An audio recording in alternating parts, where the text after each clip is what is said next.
सरोकार।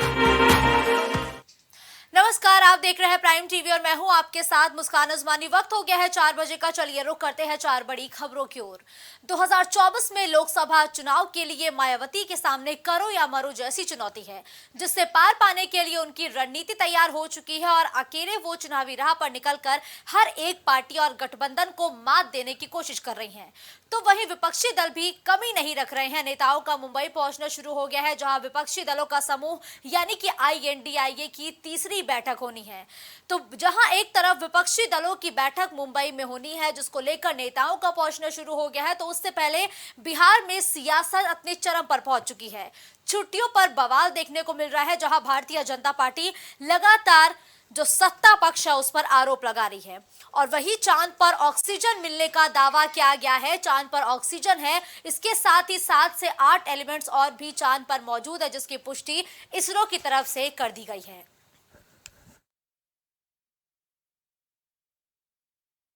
कि अब खबरों पर चर्चा होगी विस्तार से।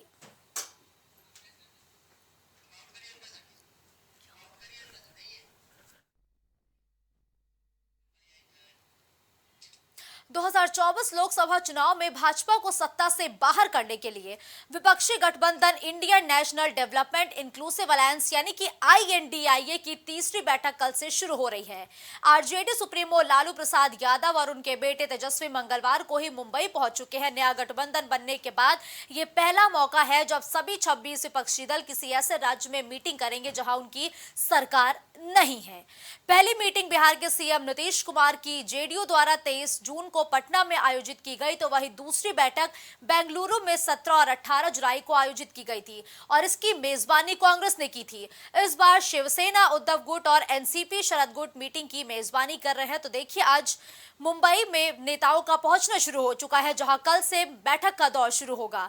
इस बैठक में आगे की रणनीति कैसे बनेगी और इस बैठक में और कितने नए दल जुड़ते हैं, इस पर अब हर एक देशवासी की निगाह टिकी हुई है, क्योंकि लगातार विपक्षी दलों का समूह INDIA अपना कुनबा बढ़ाने की बात करता हुआ नजर आता है और कहता है कि 2024 के चुनाव आते आते तमाम जो NDA के घटक दल है वो INDIA में शामिल हो जाएंगे, जिसके लिए तमाम विपक्षी दल अब प्रयास भी करते हुए नजर आ रहे हैं। तो देखिए, विपक्ष का इस बार एजेंडा सेट होगा। NDA को कैसे मात दी जाए 2024 के लोकसभा चुनाव में, इस पर भी चर्चा होगी। लेकिन बड़ा सवाल यह है कि क्या इस बार प्रधानमंत्री बनाम उस चेहरे की घोषणा हो जाएगी जिसका इंतजार लगातार जारी है? क्या इस बार वोट शेयरिंग पर चर्चा होगी? इस खबर पर ज्यादा जानकारी के लिए गौरव इस वक्त लाइव हमारे साथ जुड़ चुके हैं। गौरव, देखिए, ये तीसरी बड़ी बैठक मुंबई में होनी है विपक्षी दलों की, यानी कि INDIA की बड़ी बैठक मुंबई में देखने को मिलेगी। इस बैठक का उद्देश्य क्या है गौरव, और इस बैठक में कौन कौन से ऐसे तथ्य हैं या बात है जिस पर चर्चा होगी? तो सर, अहम बैठक है। अगर बात करें बैठकों के दौर की, तो पहली बैठक हमने देखा 23 जून को पटना में हुई थी और हालांकि वहां पर अगर बात करें कितने दल आए थे, वहां पर लगभग 15 दल उस बैठक में शामिल हुए थे। उसका जो बैठक हुई थी 17-18 जुलाई को बेंगलुरु में बैठक हुई थी और उस समय अगर बात करें दलों की, तो 17 से 18 दल उस बैठक में शामिल हुए थे। पर ये कहा जा रहा है आज और कल जो बैठक होने वाली है, यहाँ पर महत्वपूर्ण बैठक है INDIA की। बैठक में लगभग 26 दल जो इसके घटक दल है वो सभी इसमें शामिल होंगे। एजेंडे पर चर्चा होगी और यहाँ पर बात ये भी कही जा रही है कि 400 से ज्यादा यानी 450 लगभग सीटों पर एक ही उम्मीदवार INDIA गठबंधन को उतारा जाएगा, जो कि यहाँ पर NDA उम्मीदवार को पूरी तरह से चुनौती देता नजर आएगा। क्योंकि यहाँ पर INDA की बात केवल यहाँ पर लोगों की बात नहीं होनी है, यहाँ पर लोगों की बात भी होगी। इसके अलावा जो इस पूरी जो गठबंधन है उसका नेतृत्व कौन करेगा, उसके नाम पर भी चर्चा होनी बाकी है। इसके अलावा यहाँ पर यह भी देखा जाएगा कि 450 सीटों पर जो कहे जा रहा है कि एक उम्मीदवार उतारा जाएगा, इस पर भी महत्वपूर्ण चर्चा होनी है। इसके अलावा समीकरण क्या बताते हैं, क्योंकि जो जो फॉर्मूला है सीट बंटवारे का, वो फॉर्मूला भी यहाँ पर चर्चा होना जरूरी है, क्योंकि अब चुनाव में समय कम बचा है। अगर इन चर्चाओं को यहाँ पर खत्म नहीं किया जाएगा तो निश्चित रूप से INDIA बनाने का जो मेन उद्देश्य है वो पूरा नहीं हो पाएगा। ठीक है, देखिए गौरव, मुंबई में नेताओं का पहुंचना शुरू हो गया है और मुंबई में पहली बार इस बैठक का आयोजन होना है और ये ऐसा राज्य है जहां पर फिलहाल भारतीय जनता पार्टी की सरकार है। ऐसे में गौरव, देखिए, नेताओं का पहुंचना लगातार शुरू हो चुका है। क्या इस बार कोई नए चेहरे भी इस बैठक में देखने को मिलेंगे क्या? क्योंकि लगातार विपक्षी दलों का समूह यानी कि INDIA यही कहता है कि NDA से अब कई दल ऐसे हैं जो छूटकर हमारा हिस्सा बनेंगे, हमारे साथ आएंगे। देखिए मुस्कान, यहाँ पर कौन किसके साथ जाएगा ये तो आने वाले समय में बताए, क्योंकि यहाँ पर जब सीटों का बंटवारा होगा तो बहुत कुछ तस्वीर स्पष्ट हो पाएगी कि जहां पर सीट नहीं मिलेगी तो निश्चित रूप से वहां पर घमासान मचना तय है, और ये स्पष्टता हमको आने वाले समय में देखने को मिल जाएगी, क्योंकि यहाँ पर चुनाव बड़ा महत्वपूर्ण है। 24 चुनाव है, चुनाव के माध्यम से तमाम जो दल है उनकी भविष्य भी यहाँ पर तय होना बाकी है। अगर हम बात करें तो मैंने आपको बताया, पहली बैठक में लगभग 15 दल शामिल हुए थे, दूसरी बैठक में लगभग 17 से 18 दल शामिल हुए थे, और इस बार ये कहा जा रहा है कि लगभग 26 दल, जो इसमें 26 कहा जा रहा है, वो सारे लोग इस बैठक में शामिल होंगे। क्योंकि यहाँ पर शामिल होना इसलिए आवश्यक है क्योंकि यहाँ पर लोगों की बात भी कही जा रही है, झंडे की बात भी कही जा रही है। कौन इस बैठक को, कौन इस गठबंधन को नेतृत्व करेगा, इसके बाद मिलकर भी चर्चा ठीक है होना है। गौरव, लेकिन और देखिए फिर ये यह तीसरी बार बैठक होनी है। एक बार सिलसिलेवार तरीके से हमारे दर्शकों को बताइए कि इस बैठक में क्या कुछ तय हो सकता है, आगे की रणनीति कैसे बनाई जाएगी, इस पर किस तरीके से चर्चा किए जाने की उम्मीद है।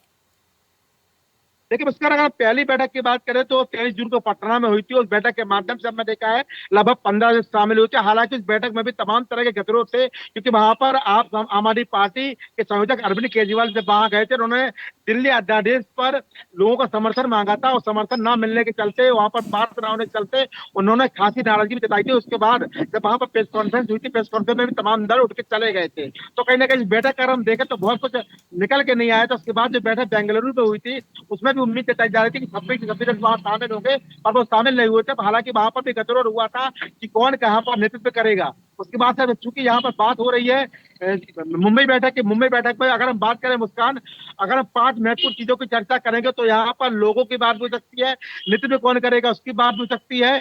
450 सीटों पर जो बात कही जा रही है कि एक उम्मीदवार आईएनडीए की तरफ से खड़ा होगा, इस पर भी चर्चा होगी। जातिगत समीकरण की चर्चा भी होगी, और सीटों के बंटवारे का फॉर्मूला यहाँ पर तैयार कौन करेगा, किस तरह यहाँ पर काम होगा, उसकी भी ठीक है गौरव, धन्यवाद इस खबर पर हमारे साथ जुड़ते हुए। तमाम जानकारी और अपडेट हमारे दर्शकों तक पहुंचाने के लिए। तो देखिए मुंबई में नेताओं का पहुंचना शुरू हो चुका है, क्योंकि इस बार विपक्षी दलों की जो बैठक है वो मुंबई में होनी है, और ऐसे में मुंबई की सड़कें पोस्टर्स बैनर से पटी पड़ी है, जहां विपक्षी दल यानी कि आईएनडीआई अपनी एकता को दिखाने की कोशिश करते हुए भी नजर आ रहे हैं। तो बिहार में स्कूलों की छुट्टियां घटाए जाने को लेकर सियासी बयानबाजी काफी तेज हो गई है। बता दें कि प्रदेश सरकार ने साल के बचे महीनों के लिए स्कूलों में छुट्टियां घटाई हैं। छुट्टियां घटाए जाने को लेकर भारतीय जनता पार्टी ने नीतीश सरकार को आड़े हाथों लिया है। केंद्रीय मंत्री गिरिराज सिंह ने इसे लेकर जबरदस्त हमला बोला है। उन्होंने हमला बोलते हुए कहा कि कल संभव है कि बिहार में शरिया लागू कर दिया जाए और हिंदू त्योहारों पर पूरी तरीके से रोक लगा दी जाए। राज्य के विद्यालयों में अब रक्षाबंधन की भी कोई छुट्टी नहीं होगी। दरअसल माध्यमिक और उच्च माध्यमिक स्कूलों में 31 अगस्त को छुट्टी घोषित थी, जिसमें अब बदलाव कर दिया गया है। शिक्षा विभाग ने मंगलवार यानी आज के ही दिन सितंबर से लेकर दिसंबर तक विद्यालय में होने वाली छुट्टियों की एक नई तारीख जारी की है। अभी से दिसंबर तक कई पर्व और त्योहारों पर स्कूलों में 23 छुट्टियां थी, जिसे घटाकर 11 कर दिया गया है। और ऐसे में अब सियासत होना तो लाजमी है, क्योंकि तारीखों की जो घटोतरी है, जो घटना है, इसको भी कहीं ना कहीं अब हर एक पक्ष धर्म से जोड़ रहे हैं। तो वहीं भारतीय जनता पार्टी भी इस पूरे मसले को लेकर बिहार सरकार को घेरने की कोशिश करती हुई नजर आ रही है, क्योंकि लगातार भारतीय जनता पार्टी की तरफ से यह आरोप लगाए जा रहे हैं कि हो सकता है कि आने वाले कुछ समय में बिहार में शरिया कानून लागू कर दिया जाए और हिंदुओं के त्योहार पर पूरी तरीके से पाबंदी लगाई जाए। तो वहीं बिहार सरकार के मंत्रियों का कहना है कि पठन पाठन को सुचारू रूप से चलाने के लिए छुट्टियां कैंसिल की गई है, ताकि बच्चों की पढ़ाई में किसी भी तरीके की कोई बाधा उत्पन्न ना हो। सिर्फ इसी को ध्यान में रखते हुए बच्चों की छुट्टियां कैंसिल की गई हैं। सितंबर से लेकर दिसंबर तक कुल 23 छुट्टियां थी, जो अलग अलग त्योहारों पर होनी थी, जिसमें दीपावली, छठ समेत तमाम कई ऐसे त्योहार थे जिस पर छुट्टियां होनी थी। लेकिन अब इसे घटाकर 11 कर दिया गया है, यानी 23 छुट्टियों की जगह अब महज बिहार में 11 छुट्टी मिलेगी। तो जहां एक तरफ हर एक विपक्षी दल तमाम सत्ता पक्ष को घेरता हुआ नजर आ रहा है, तो इस मसले पर शिक्षकों का भी गुस्सा देखने को मिल रहा है। शिक्षक खासे नाराज है कि उनकी छुट्टियां कम कर दी गई है। ऐसे में अब क्या कुछ आगे होगा बिहार की राजनीति में, यह देखना बेहद दिलचस्प हो जाता है। मंजीत इस खबर पर ज्यादा जानकारी के लिए बिहार से इस वक्त हमारे साथ जुड़ चुके हैं। देखिए मंजीत, बिहार में इस वक्त अगर हम मौजूदा स्थिति की बात करें तो छुट्टियों पर राजनीति शुरू हो चुकी है। सितंबर से लेकर दिसंबर तक 23 छुट्टियां होनी थी, लेकिन अब उसे घटाकर 11 कर दिया है। ऐसे में क्या छुट्टियों को भी धर्म से जोड़ा जा रहा है क्या? जी, बिल्कुल कहा जाता है कि एक भारत जो है कि धर्म को लेकर ही राजनीति होती आ रही है और ये बिल्कुल ही क्योंकि 13 छुट्टियां जो है कि बिहार का जो है कि शिक्षा जो में है शिक्षा विभाग में छुट्टी कर दी गई है और के पाठक ने ये बड़ा निर्णय आदेश जारी किया है।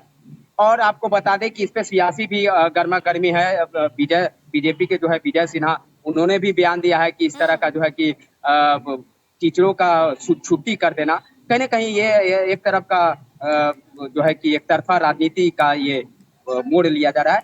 और गिरिराज सिंह भी ये कहा है कि सरिया लागू क्या कर देंगे बिहार सरकार जो सरकार में जो है नीतीश कुमार सरिया लागू कर दे, क्योंकि इस तरह का 13 छुट्टियां जो है कि रद्द की गई है, जिसमें है आपको बता दें कि जन्माष्टमी का भी है, दीपावली भी है, दशहरा भी है और जो तीज होते हैं वो भी है। ये पूरे 13 जो है कि छुट्टियां रद्द की गई है। तो कहीं ना कहीं ये राजनीति गर्मा गर्मी हो गई है, क्योंकि इस तरह का छुट्टी होना टीचरों में भी जो है कि खलबली मची हुई है और टीचर संघ के जो नेता हैं वो भी कह रहे हैं कि ये 72 घंटे में निर्णय ले और इस छुट्टी जो रद्द की गई है उसको फिर से लेकिन जो जैसे था मंजीत, वैसे अब लागू तो छुट्टियां रद्द करने का आदेश भी आ चुका है। ऐसे में सरकार की तरफ से क्या कुछ तर्क दिया जा रहा है कि उन्होंने छुट्टियां आखिर कैंसिल क्यों की है, वजह क्या बताई गई है? देखिए, वजह तो सिर्फ चिट्ठी में साफ तौर से जारी कर दिया गया है और के पाठक जो है कि एजुकेशन को लेकर जो है कि स्कूल को लेकर काफी जो सख्त नजर दिखते आ रहे हैं। और वो छुट्टी इसलिए उसमें ये किया गया है कि कुछ दिन पहले भी टीचर का जो है कि लगाम कसते हुए कोई स्कूल पे छापेमारी कर देना के पाठक को, तो कहीं ना कहीं इसको ठीक करने के लिए ये छुट्टी रद्द कर दी गई है। लेकिन ये आपको मैं बता दूं कि जो तीज होता है और ऐसे जो निर्जला पर्व मानी जाती है, उस छुट्टी को रद्द करना कहीं ना कहीं टीचरों में जो है कि टीचरों की नाराजगी है और वो कहे हैं कि इस आदेश को अगर 72 घंटे के अंदर अगर नहीं रद्द करते हैं तो इस पूरे मामले में जो है कि स्कूलों में ताला जड़ दिया जाएगा और धरना प्रदर्शन की जाएगी। पूरी तरीके से जो है स्कूल है वो बंद रखी जाएगी। तो लेकिन देखिए मंजीत, अब यहाँ पर एक चीज काफी अहम हो जाती है कि अगर हम बिहार के त्योहारों की बात करें तो छठ एक ऐसा त्योहार है जो बिहार के बड़े त्योहारों में से एक है। ऐसे में बिहार की ऐसे छुट्टियों को रद्द करना जिसमें छठ का पर्व शामिल है, लोगों में कितना गुस्सा देखने को मिल रहा है इस पूरे फैसले को लेकर? देखिए, पूरे जो दूसरे समाज से भी हैं उनमें भी ऐसा है, जैसे पब्लिक है, टीचर हैं और लोग एक पार्टी के नहीं एक जनता का भी ये व्यू है कि इस तरह का जो है कि भारत में जो है कि धर्म को मानने के लिए और जो कुछ लोग ऐसे हैं जो बयान दे रहे हैं, कह रहे हैं कि ये सनातनी पे वार करना ये अच्छा नहीं है। बिहार सरकार को बता दिया जाएगा, कह दिया जाएगा। तरह तरह के लोग बात कर रहे हैं और चर्चा कर रहे हैं कि इस तरह का जो सनातन धर्म को लेकर जो है कि दूसरे तरीके से जो वार किया जा रहा है वो ठीक नहीं है। बिहार सरकार अच्छी पहल नहीं है, अच्छा निर्णय नहीं है। और ये के पाठक पे भी लोगों का टिप्पणी और कमेंट्स आ रहे हैं कि क्या के पाठक ऐसे लेकिन देखिए मंजीत, यहाँ पर ये जानना काफी अहम है कि देखिए ये छुट्टियों को शरिया से जोड़ने के पीछे की वजह क्या है? छुट्टियों को कैंसिल करने के पीछे ये सरकार का एक बड़ा एक्शन माना जा रहा है, जैसे कि लगातार विपक्षी दल आरोप लगा रहे हैं। ऐसे में छुट्टियों का रद्द किया जाना, उसको शरिया से जोड़ना, क्या तर्क दिए जा रहे हैं इसके पीछे? देखिए, बिल्कुल जिस तरह का अभी जो है कि हिंदुओं का पर्व आ रही है, तो इसको लेकर के हिंदू का जब पर्व आता है तो कहीं ना कहीं उसमें कुछ ना कुछ अलग आदेश आ जाते हैं। हिंदू धर्म को सेलिब्रेट करने पे कुछ लागू कर देते हैं, ये नहीं करना है, इस तरह का है तो इतनी भीड़ नहीं होनी है, इस तरह का। तो ऐसे आदेश जो है कि सरकार की तरफ से, बिहार सरकार की तरफ से आ जाता है। और इस बार जो है कि हिंदू की पर्वों को लेकर जो है कि आदेश आया है। ठीक है, देखिए मंजीत, ये जो सरकार ने फैसला लिया है लाजमी है कि इससे शिक्षकों में भी आक्रोश है, बच्चों में भी आक्रोश है और जो आम जनता है कहीं ना कहीं उनमें भी गुस्सा देखने को मिल रहा है। क्या इसका हाँ, बिल्कुल, खामियाजा बिल्कुल, बेशक। 2024 के चुनाव में भुगतना पड़ सकता है क्या हाँ, नीतीश कुमार को? बिल्कुल, बिल्कुल, बिल्कुल, बिल्कुल इसमें कतई ये नहीं कहा जा सकता है कि असर नहीं पड़ेगा। ये इसकी नतीजा तो वो जो जनता है वो किसी न किसी तरीके से देंगे। ये वोट में भी जो है कि कमियाँ मिलने को देखने को मिलेगी। क्योंकि ये हिंदू पर्व है, त्योहार है, सब इसी से जुड़े हुए हैं।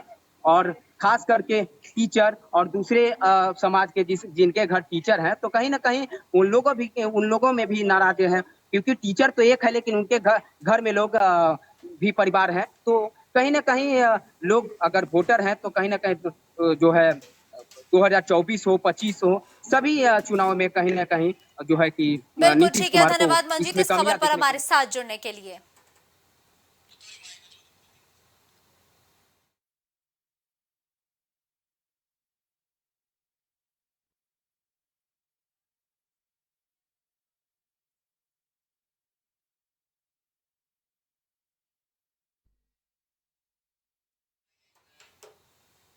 एकला चलो की राह पर मायावती शुरू से ही चल रही हैं। तमाम खबरों और सुर्खियों के बीच मायावती समय समय पर प्रेस कॉन्फ्रेंस करके ये याद दिलाया करती हैं कि वो आगामी 5 राज्यों में होने वाले विधानसभा चुनाव और 24 में होने वाले आम चुनाव से पहले बिना किसी गठबंधन के यानी कि अकेले ही चुनावी मैदान में अपनी ताल ठोकेंगी।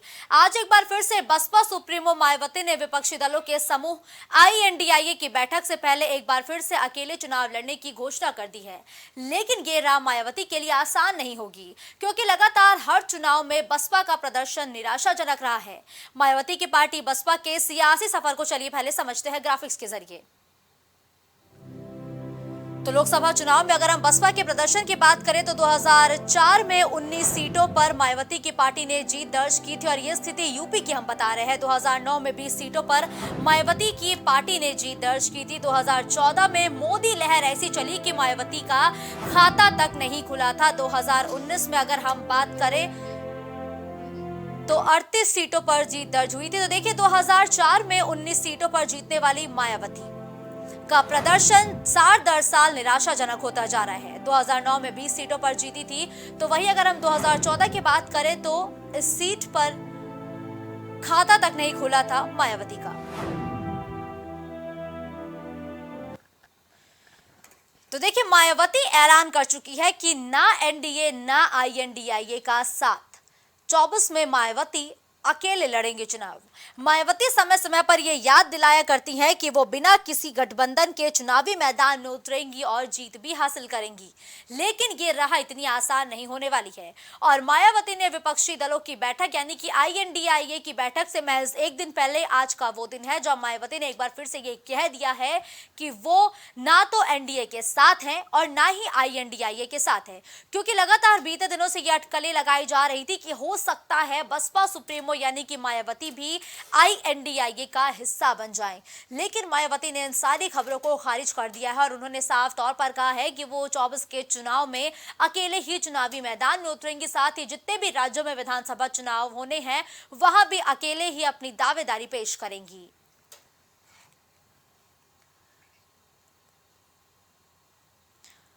तो देखिए लगातार मायावती की पार्टी अगर हम प्रदर्शन की बात करें तो निराशाजनक प्रदर्शन देखने को मिला है। 2014 के अगर हम आंकड़ों की बात करें, नतीजों की बात करें तो 2014 में मोदी लहर में मायावती की पार्टी खाता तक नहीं खोल सकी थी। ये बात हम बता रहे हैं आपको लोकसभा चुनाव और महज यूपी की बात बता रहे हैं। और अगर हम बात करें हर एक चुनाव की तो मायावती की पार्टी लगातार निराशाजनक प्रदर्शन करती हुई आई है।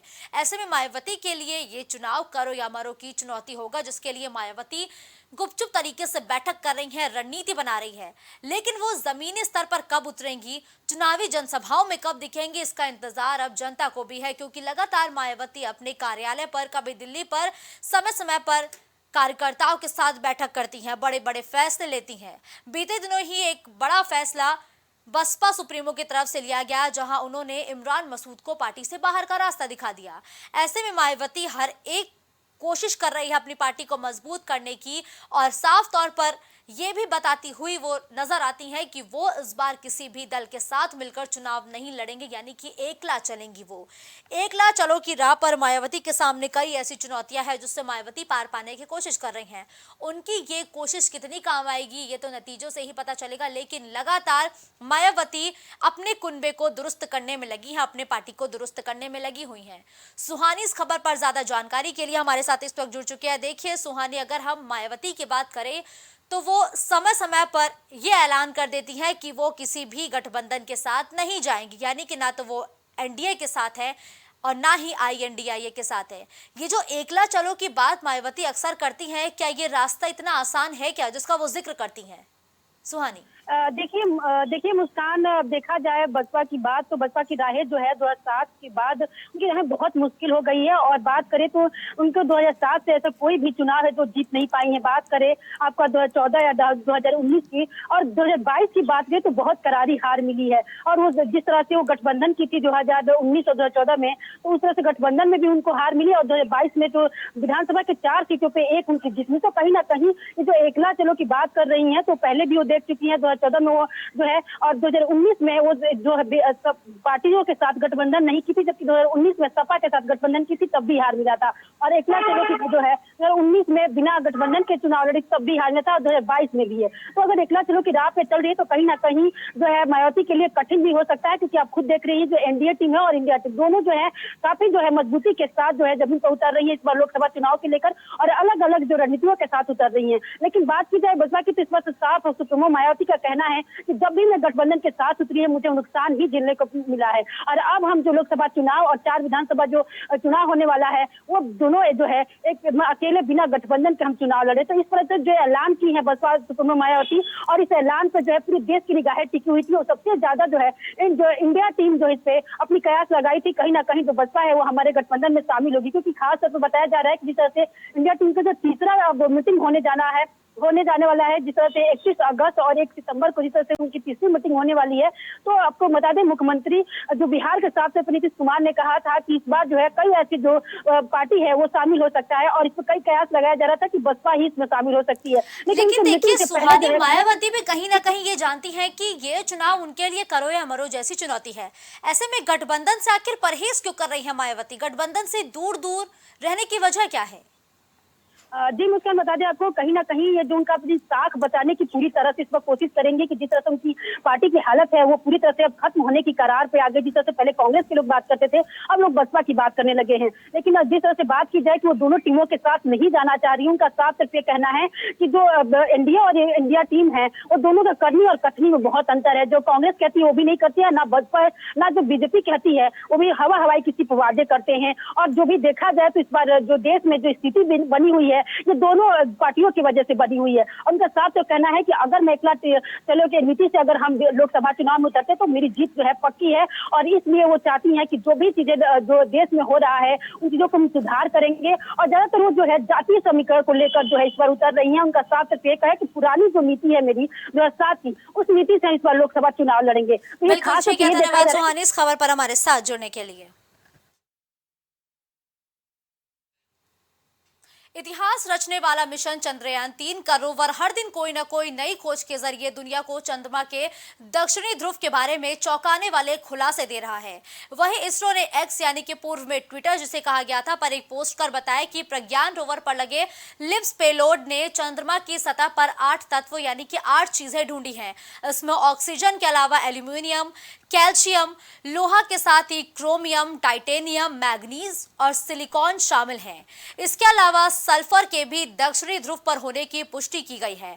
28 अगस्त को चंद्रयान-3 के विक्रम लैंडर में लगे चास्टे पेलोड ने चंद्रमा के तापमान से जुड़ा पहला ऑब्जर्वेशन भेजा था।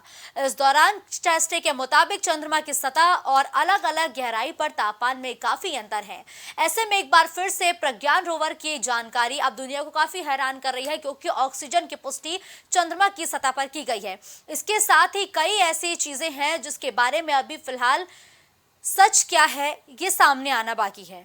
तो रोवर प्रज्ञान को ऑक्सीजन तो मिल गया है, इसके साथ ही सल्फर समेत 8 एलिमेंट्स का जखीरा भी हमारे रोवर ने ढूंढ निकाला है, और ये जानकारी इसरो की तरफ से एक्स पर साझा की गई है।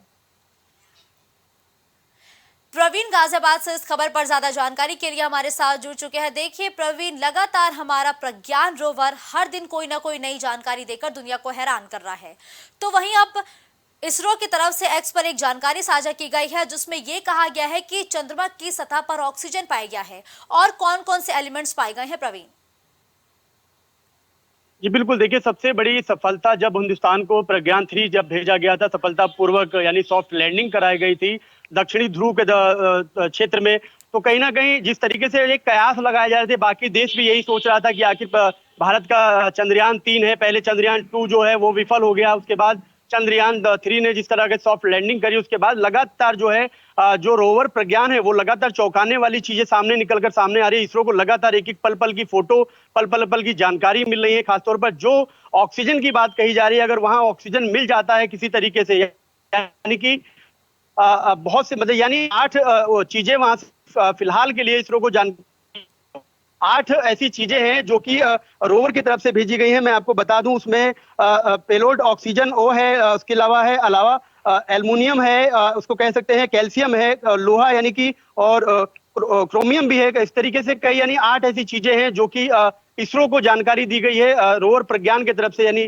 कह सकते हैं कि अब जो अगर वहां ऑक्सीजन मिल जाती है तो कहीं ना कहीं मानव का जो एक कह सकते हैं वहां जो रहने की एक तरीके से है वहां पर वो व्यवस्था वहां पर हो सकती है।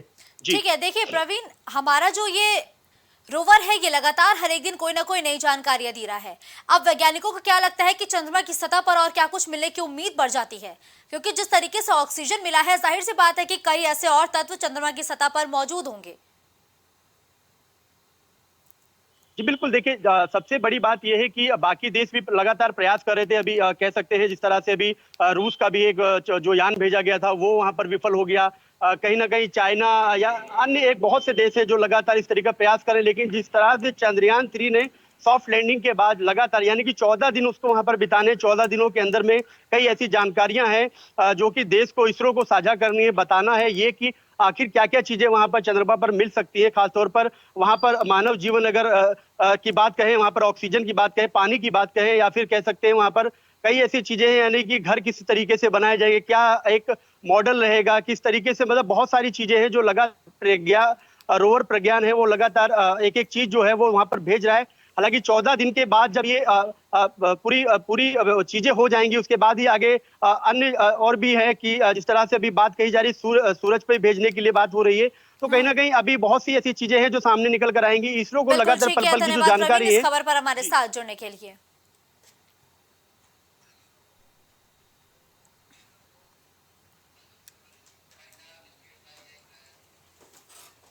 खबरों का सिलसिला यूं ही जारी रहेगा। देश दुनिया की तमाम बड़ी खबरों के लिए आप देखते रहिए प्राइम टीवी। कुछ भाव पुष्प।